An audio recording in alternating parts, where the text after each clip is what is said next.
it was something that was kind of in the plans for quite some time.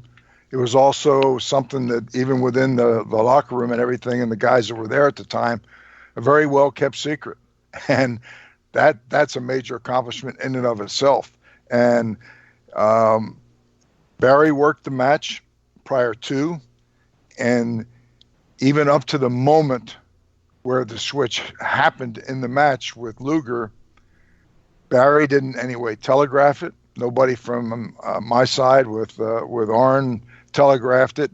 And it was one of the times in my whole career where I can say that we pulled off that switch with Barry coming over and joining Arn and I, and that it genuinely shocked the people. They did not call it. They did not see it coming.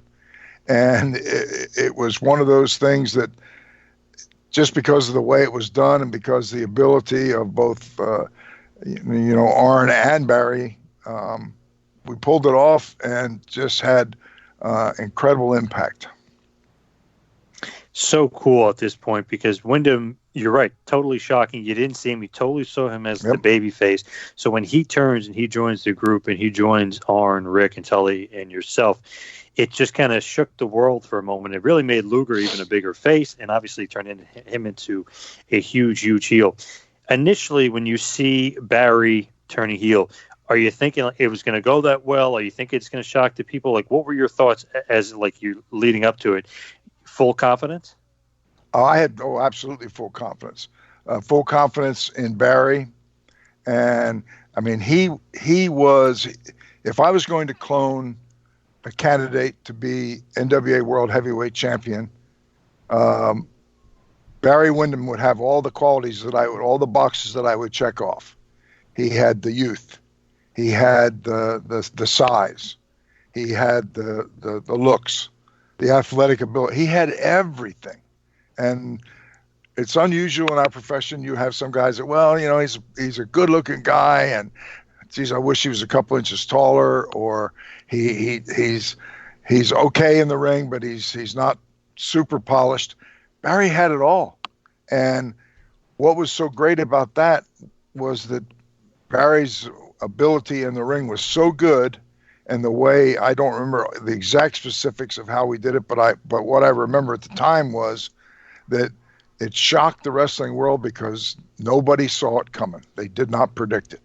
And that's why it had even greater impact when Barry jumped over.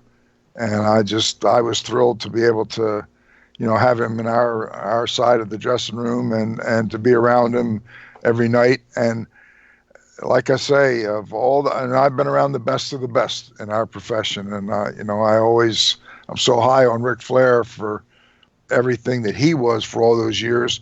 And actually, I've been so lucky because I look at Tully Blanchard, I look at Arn Anderson. The whole Horseman thing was so successful because each of the individuals, even with Ole, were already at the top of their game. And already, it wasn't a situation sometimes where, you'll have a grouping of 2 or 3 guys, and one of the guys maybe doesn't have the same skill level that the other guys do, and the other group, the rest of the guys in the group carry him on. And in this case, everybody was at a main event level in their own right, and I'll go so far as to say Barry was as good as any wrestler, and I've been around the business for over half a century. And I can't think of anybody that was a better talent, whether he was dressing with the bad guys or whether he was because he had the size and the good looks to have the girls chasing him and be a favorite with the fans on the other dressing room. Barry could do it all.